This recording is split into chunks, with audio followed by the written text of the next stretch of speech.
Then marry my son. Ryan Mitchell thought he had misheard the words.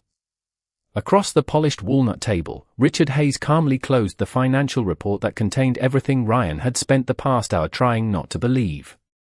Mitchell Manufacturing was less than 60 days from default. His father's expansion plan had failed, 3 major contracts had disappeared, and the Hayes family controlled nearly $12 million of their outstanding debt. If Richard demanded immediate repayment, the company Ryan's grandfather had built could collapse before Christmas. "You are joking," Ryan said. Richard leaned back. "I rarely joke about $12 million. Ryan's mother sat beside him, pale and silent. His younger brother Caleb stared at the table. Ryan felt anger rise beneath the controlled expression expected from a 31-year-old alpha who had spent his entire adult life cleaning up family problems. "You want me to marry someone because my family owes you money? I am offering an alternative. Marry Elliot, and I freeze collection proceedings while the debt is restructured." Ryan stood. "Your son is not collateral." Richard's expression barely changed. "Neither is my money." "Then take the company." Margaret looked at Ryan sharply. "Ryan." He ignored her. "Take my shares. Take the house if that is what the agreement allows. But you do not get to purchase a husband for your son." Richard folded his hands. "Interesting choice of words. You have never met Elliot."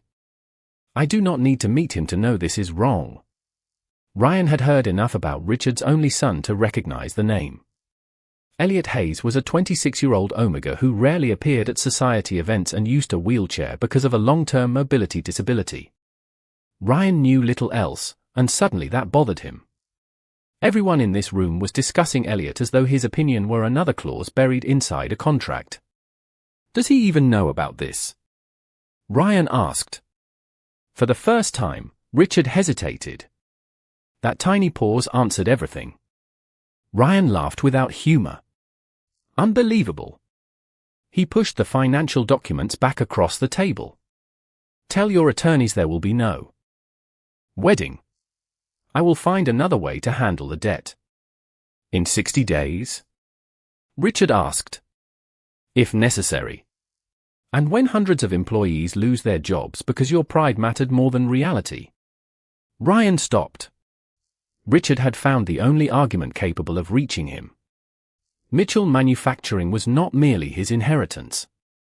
Families depended on those paychecks. Ryan slowly looked toward his mother and brother, then back at the contract. Before he could speak, a quiet voice came from the doorway. "Stop talking about me like I am not in the room." Everyone turned. A young man sat just beyond the open doors in a sleek wheelchair, one hand resting calmly on the wheel rim. His brown hair was neatly styled, his expression composed, and his eyes were fixed directly on Richard. Then he looked at Ryan. There was no gratitude in his face and certainly no helplessness. Only controlled anger. "I am Elliot Hayes," he said. "And apparently neither of us was invited to our own engagement." Elliot's arrival changed the room more effectively than any argument Ryan could have made. Richard straightened in his chair, while Margaret suddenly became interested in the untouched coffee beside her. Elliot rolled forward until he reached the end of the table, then stopped beside an empty chair. Ryan instinctively stepped toward it, thinking he might need to move it out of the way, but Elliot handled the maneuver himself with practiced ease. Ryan caught himself and stepped back. Elliot noticed. "Good," he said quietly. "You learn quickly." Ryan almost smiled despite the circumstances. Richard cleared his throat. "Elliot, this discussion was supposed to happen after I spoke with the Mitchell family." "You mean after you arranged my marriage without asking me?" "I was protecting your future." Elliot looked directly at his father. "You have been protecting my future so aggressively that I barely get to make decisions about my present." Richard's expression tightened. "This is not the place." "Actually, this seems exactly like the place." Elliot turned toward Ryan. "Walk with me." Ryan glanced at Richard. "I was not asking him," Elliot added. That time Ryan did smile. 10 minutes later. They were alone on the wide stone terrace behind the Hayes estate. Elliot moved easily along the level path while Ryan walked beside him, careful not to hover. "You really did not know?" Ryan asked. "About the marriage?" "No." "About my father using money to control people?" "Unfortunately, yes." Elliot stopped near the garden railing. "My mother left me a family trust when she died. My father administers most of it until certain conditions are met. That means the house I live in, the transportation I use, and even some business decisions require his approval." Ryan frowned. "You are 26. I noticed. Can you challenge the trust?" "I have tried." Elliot looked toward the garden. "My father always finds another reason why independence would be too difficult for me." Ryan understood the implication. "Because you are an Omega." Elliot gave him a dry look. "Because I am an Omega who uses a wheelchair." To him, that apparently means I need 2 layers of supervision. Ryan leaned against the railing. "For what it is worth, I do not want to supervise you." "Excellent. Our relationship is improving already." Ryan laughed before he could stop himself. Elliot's expression softened briefly. Then he became serious again. "Your family really will lose the company. Unless I find financing in 60 days. "And how many employees?" "Almost 400. Elliot exhaled slowly. "So your father built a disaster, my father bought the leverage, and now both families expect us to solve it with wedding rings. That is one way to describe it. It is the accurate way." Ryan studied him. Elliot was nothing like the picture Ryan had unconsciously formed from society gossip. He was direct, observant, and clearly furious at being underestimated. "Why would you even consider this?" Ryan asked. Elliot was silent for several seconds. "Because marriage changes the trust conditions." Ryan straightened. "Your father told me nothing about that." "I am not surprised. If I establish a household independent from him, I gain additional control over my own finances. So marrying me could help you get away from him." "Potentially." Elliot met Ryan's eyes. "And marrying me could keep 400 people employed while you restructure the debt." Ryan shook his head. "That does not make this right." "No. But maybe we stop asking whether our father's plan is right." Elliot moved slightly closer. "Maybe we ask whether we can use their plan for ourselves." Ryan considered the impossible proposal from a completely different angle. "You are suggesting we cooperate." "I am suggesting that neither of us belongs to the men sitting inside that house." Elliot extended his hand. "If we do this, Ryan, we make our own agreement." Ryan looked at the offered hand before taking it. Elliot's grip was steady. "And if either of us wants out?" Ryan asked. "Then we leave." Elliot held his gaze. "No debt, no trust, and no family gets to turn either of us into property." 3 weeks later, Ryan stood beside Elliot in a quiet courthouse office while a clerk placed the marriage certificate in front of them. There were no flowers, no photographers, and no romantic promises. Their families waited outside, which Elliot had insisted on. "Last chance," Ryan said quietly. Elliot looked at the document, then at him. "Are you planning to run?" "I was asking about you." "Then no." Elliot signed first. Ryan followed, and with 2 signatures, a family arrangement became legally real. That evening, Elliot moved into Ryan's townhouse, chosen because its first floor already had wide doorways and an accessible guest suite. Ryan had spent the previous week making additional changes, but he immediately discovered that good intentions did not guarantee good decisions. Elliot entered the kitchen and stopped. "Where is the coffee maker?" "Lower cabinet." "Why?" "I thought it would be easier for you to reach." Elliot looked at him. "You moved everything." Ryan suddenly understood his mistake. "Most things." "Without asking me." "I was trying to help." Elliot sighed, although amusement flickered in his eyes. We need rules. Ryan pulled out a chair and sat across from him. Elliot remained comfortably in his wheelchair. Rule 1, Elliot said. Do not pity me. I do not.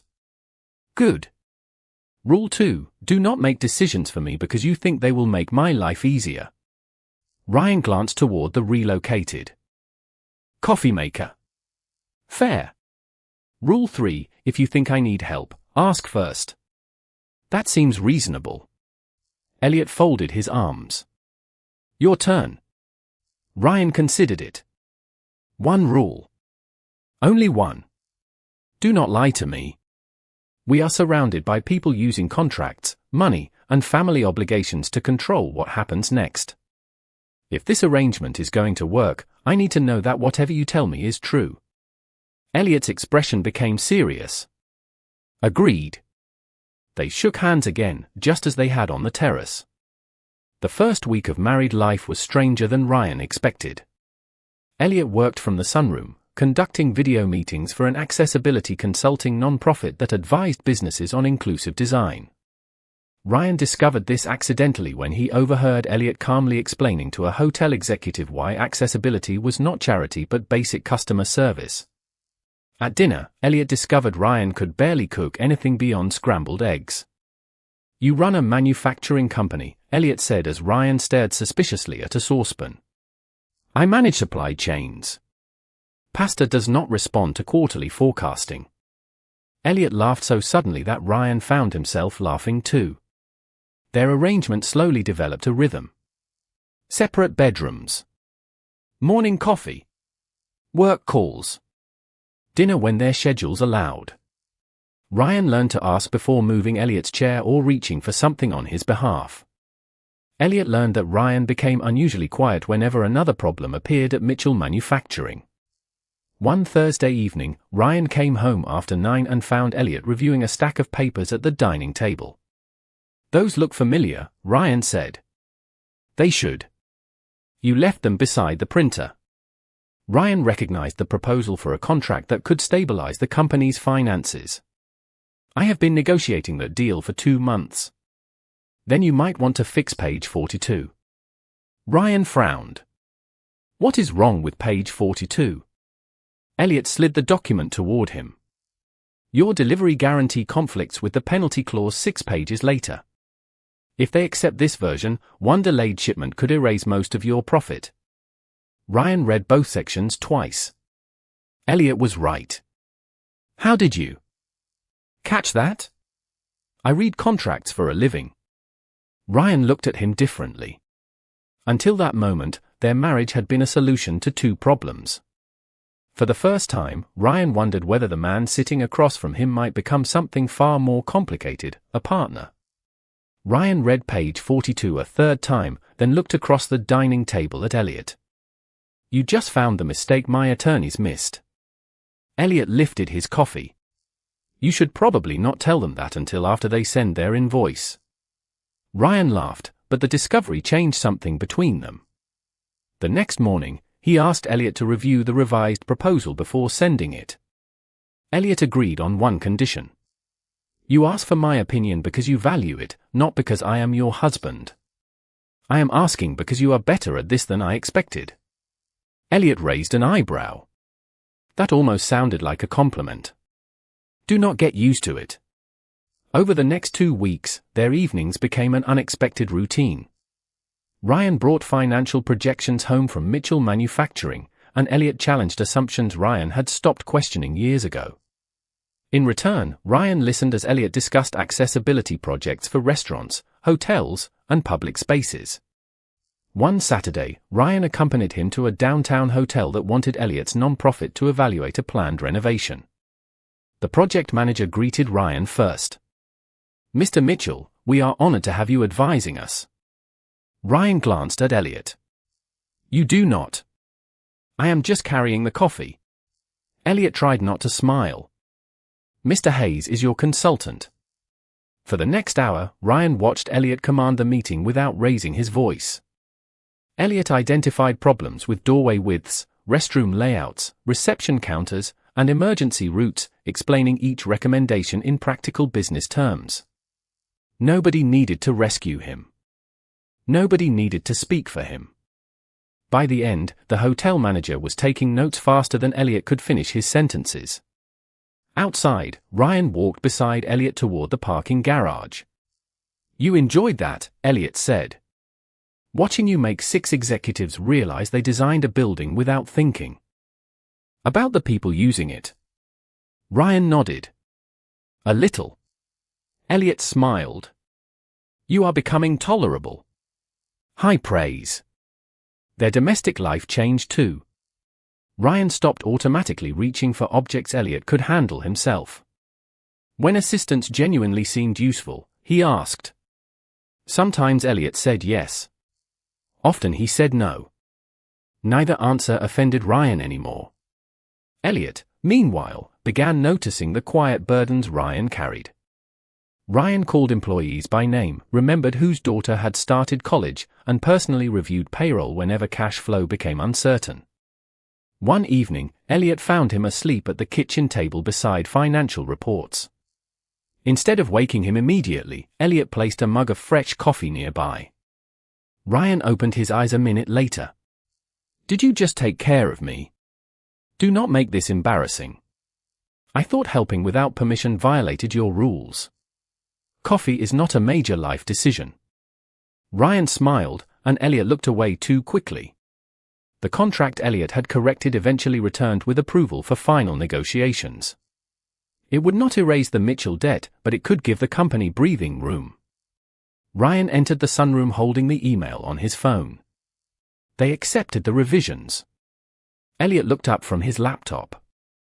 "Congratulations. Our revisions." Elliot became still. Ryan placed the phone on the desk. "I would have missed that clause without you. You would have found another solution." "Maybe. But I did not have to." Their eyes held for a quiet moment before Elliot smiled. "Then you owe me dinner. Anywhere you want." Elliot considered the offer. Careful. That sounds dangerously like a date. Ryan expected himself to joke.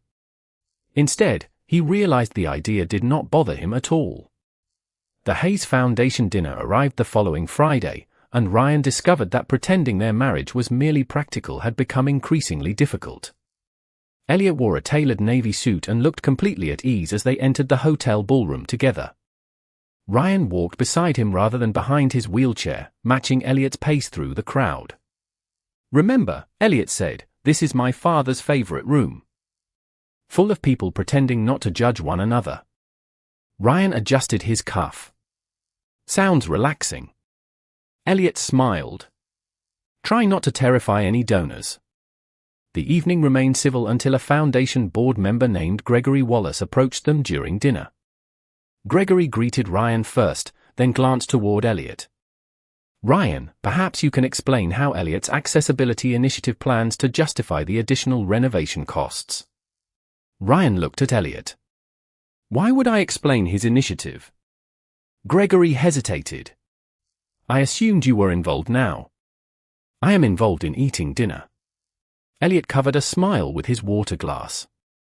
Ryan continued calmly, "Elliot designed the program. Ask him." Gregory turned awkwardly toward Elliot, who answered the question with a concise explanation of long-term operating costs, customer access, and compliance planning. By the time he finished, 2 nearby board members were asking follow-up questions. Ryan watched with quiet satisfaction. Later, another guest joined them near the windows. Vanessa Reed had known Ryan for years and had once been the person both families expected him to marry. Her smile toward Elliot was polite but distant. "This must have been quite an adjustment for you, Ryan," she said. "Marriage happened quickly. For both of us." Vanessa lowered her voice. "You do not have to pretend with me. Everyone understands why you agreed. Your family needed the arrangement, and now you have responsibilities you never expected." Elliot's expression changed, though he said nothing. Ryan understood exactly what Vanessa meant. "What responsibilities?" he asked. Vanessa glanced at Elliot's wheelchair. Ryan, please. I am trying to be sympathetic. Ryan's voice remained calm. Then be sympathetic without insulting my husband. Vanessa blinked. Nearby conversation softened. Ryan did not raise his voice. He did not need to. Elliot runs an organization, advises businesses, and has already helped my company avoid a contract mistake that several professionals missed. You are talking about my husband. Show him some respect. Vanessa's face reddened. I did not mean anything cruel. Then I am sure it will be easy not to repeat it.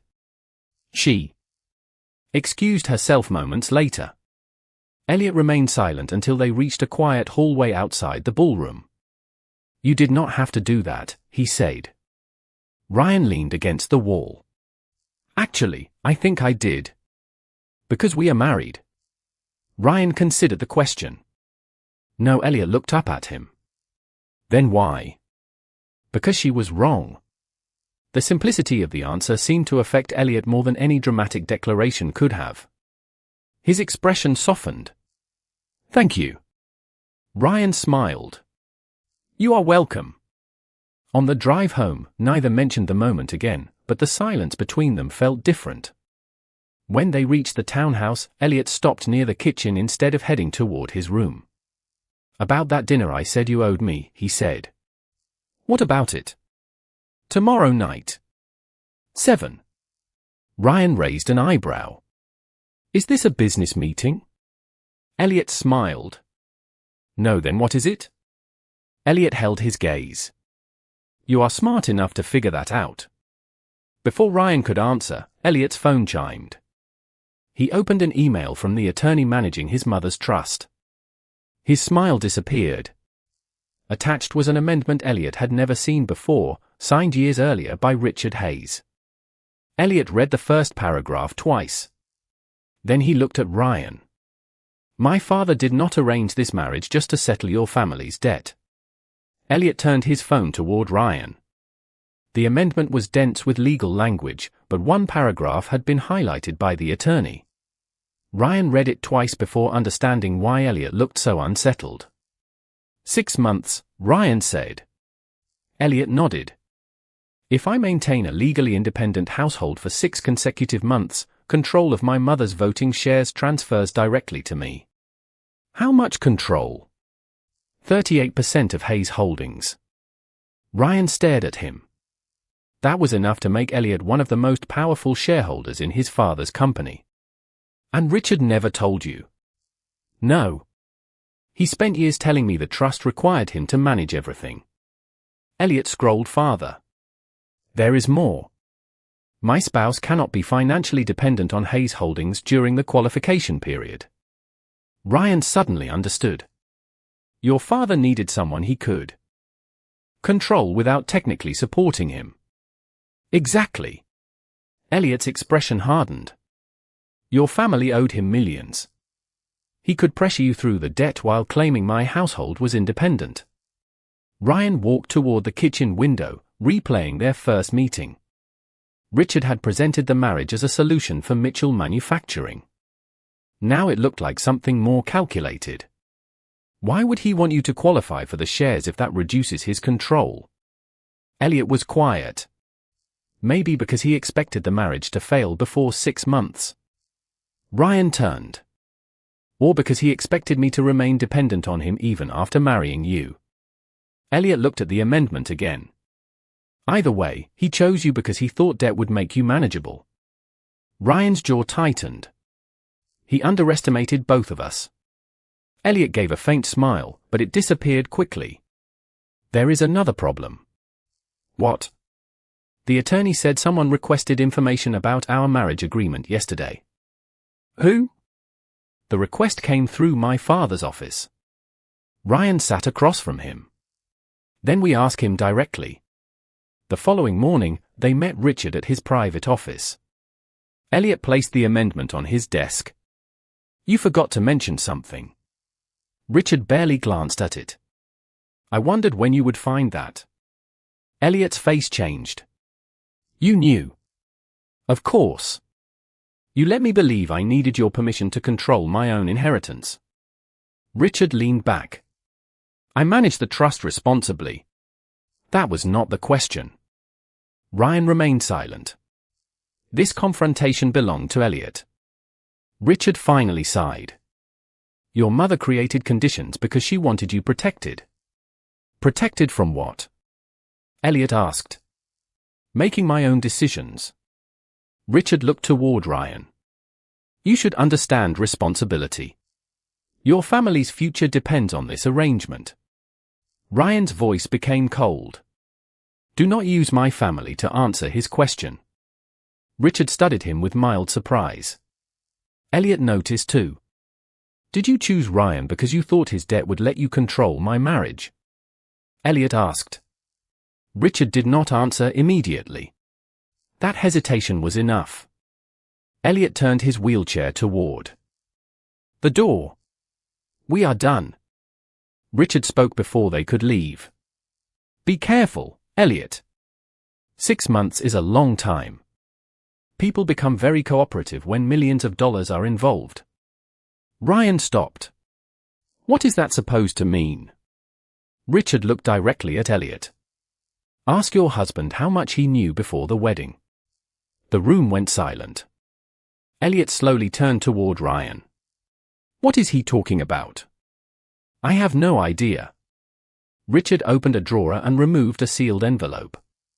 Then perhaps Ryan can explain why his family attorney received a copy of this amendment 12 days before your marriage. Elliot's eyes moved from the envelope to Ryan. For the first time since they had begun living together, Ryan saw trust disappear from Elliot's face. Ryan stared at the envelope as if it belonged to someone else. I never saw that document. Elliot's expression remained guarded. Your family attorney received it. That does not mean I did. Richard leaned back with the calm satisfaction of a man who had successfully introduced doubt into the room. Convenient. Ryan ignored him and looked only at Elliot. I told you the truth from the beginning. I knew about the debt. I knew marriage could help restructure it. I knew nothing about your mother's voting shares. Elliot wanted to believe him. Ryan could see that, which somehow made the suspicion hurt more. Then why did your attorney have this? Elliot asked. I do not know. Richard slid the envelope across the desk. Perhaps because the Mitchell family understood exactly how valuable 6 months of marriage could become. Elliot took the envelope but did not open it. I need time. Ryan nodded. Okay. Richard looked surprised. That is all you have to say. Ryan finally faced him. This is between my husband and me. On the drive home, silence filled the car. Ryan did not push for conversation. At the townhouse, Elliot went directly to the dining table and opened the envelope.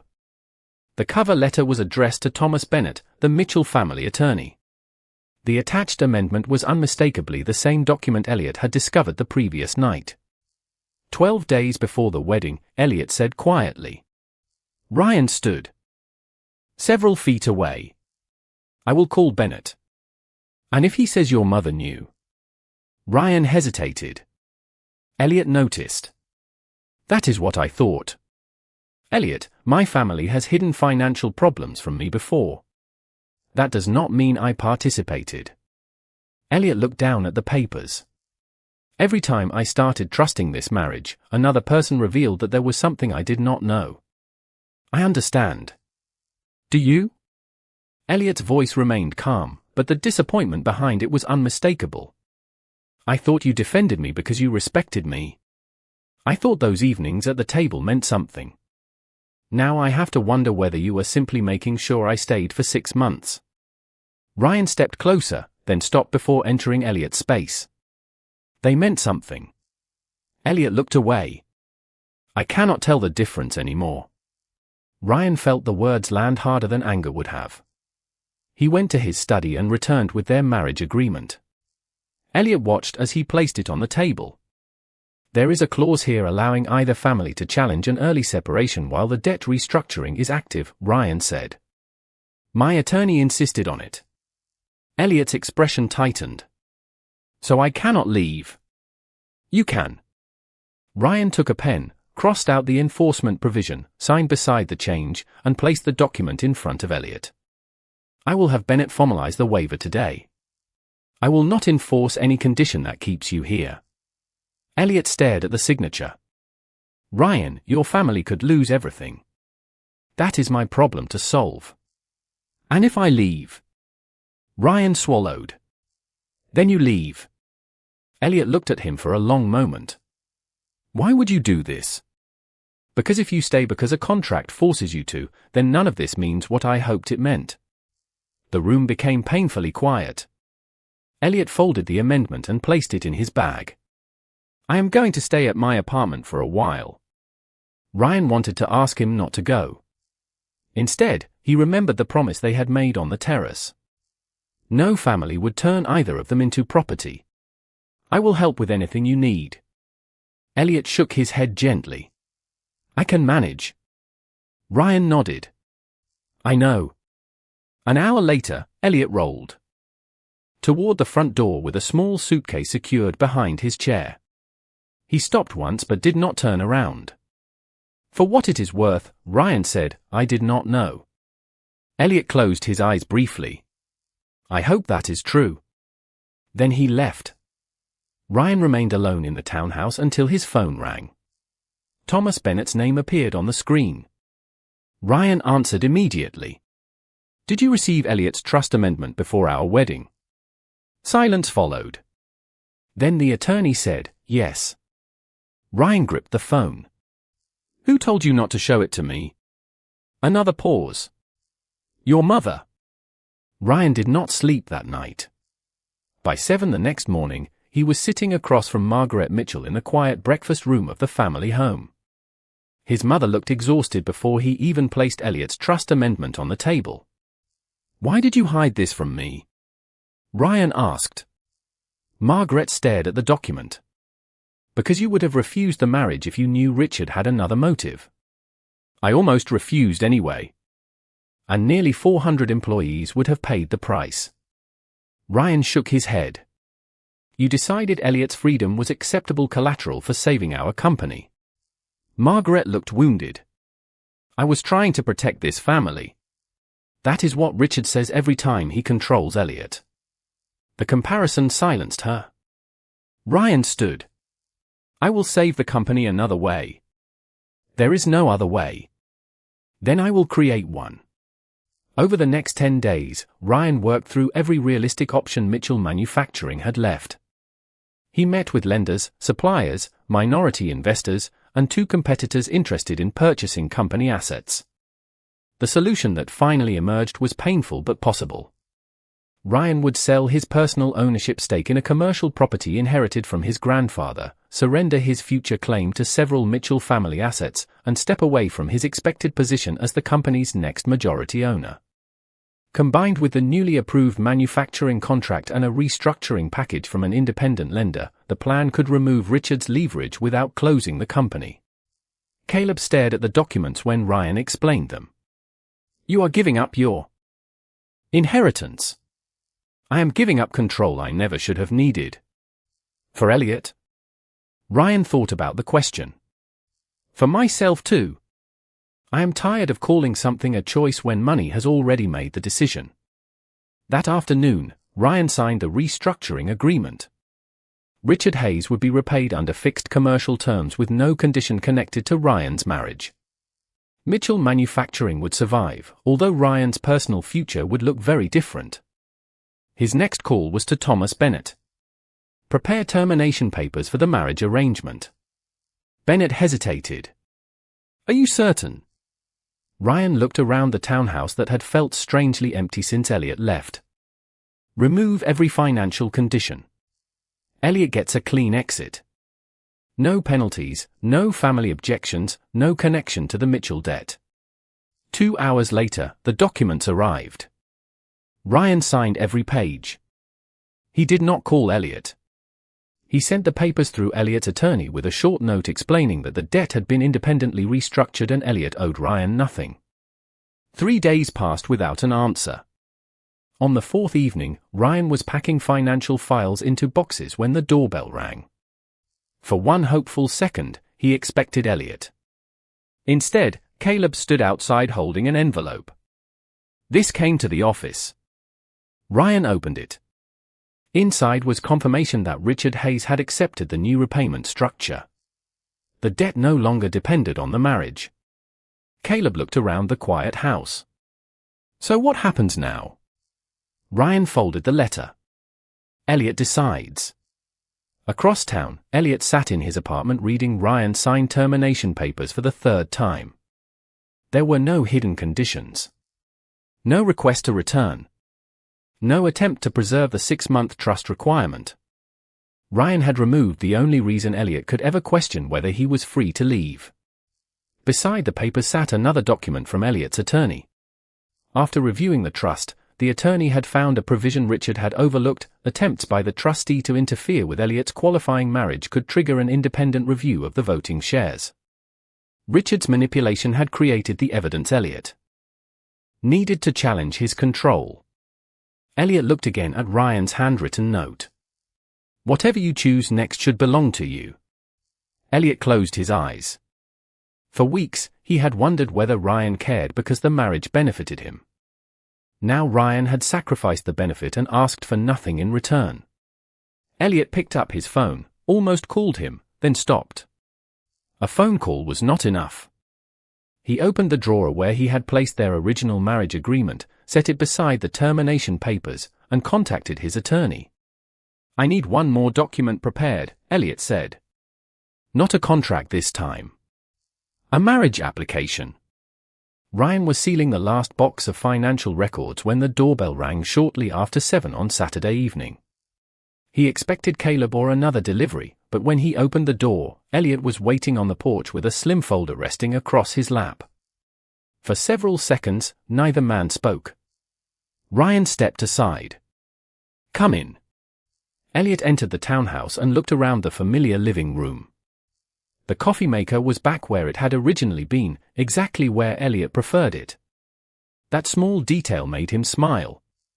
I received the termination papers, Elliot said. Good. That is all you have to say. Ryan gave a tired smile. I promised the next decision would belong to you. Elliot placed the folder on the dining table. Then I made one. Ryan remained standing several feet away. My attorney filed for an independent review of my mother's trust. My father's interference with our marriage violated his responsibilities as trustee. What happens now? Until the review is finished, an independent administrator controls the trust. My father cannot approve my housing, transportation, business decisions, or finances anymore. Ryan's expression softened. You are free. Elliot nodded. For the first time in years. Ryan looked genuinely happy for him, and that reaction answered one of the last questions Elliot had carried into the house. Mitchell Manufacturing? Elliot asked. Stable. The new contract is active, the independent lender approved the restructuring, and Richard no longer has leverage over the company. And your inheritance? Mostly gone. Your future position? Ryan shrugged. Different. Elliot studied him. You gave up all of that without knowing whether I would come back. If I had done it to make you come back, it would have been another transaction. Elliot lowered his eyes for a moment. I was wrong about you. You had reasons to doubt me. I still should have asked before deciding what your silence meant. Ryan stepped closer but stopped at a respectful distance. We both entered this marriage surrounded by people making decisions for us. Maybe learning to trust was always going to be the hardest part. Elliot reached into the folder and removed their original marriage agreement.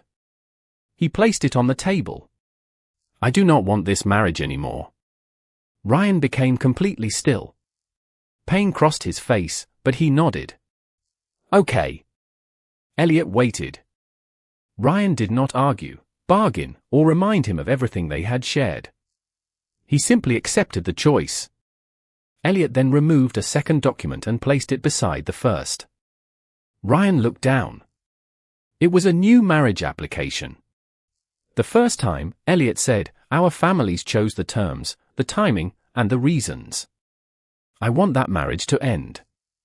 Ryan slowly looked at him. Elliot smiled. "But I would like another one." Ryan stared at the application, then laughed softly in disbelief. "Are you serious?" "Completely. No debt. No debt. No trust condition. No condition. No Richard Hayes waiting in another room with a contract." Elliot smiled wider. "Absolutely not." Ryan moved closer. "Then what exactly are you asking me to do?" Elliot held his gaze. "The first time our families chose. This time, ask me." Ryan's expression softened into something Elliot had never seen during their arranged wedding. "Elliot Hayes, will you marry me because you want a life with me?" Elliot answered without hesitation. "Yes." Several weeks later, they returned to the same courthouse where their first marriage had begun as an obligation. This time Caleb attended because Elliot invited him. Margaret came after offering Elliot a sincere apology, and Richard was nowhere near the ceremony. When they left the courthouse, Ryan walked beside Elliot. Through the afternoon sunlight. He did not reach automatically for the handles of Elliot's wheelchair. He did not lead from ahead or follow from behind. Elliot looked over at him. "You know, for someone I married because of $12 million, you turned out surprisingly well." Ryan smiled. "And for someone who corrected page 42, you became extremely expensive." Elliot laughed. Their first marriage had been built from debt, fear, and other people's choices. What came next belonged entirely to them.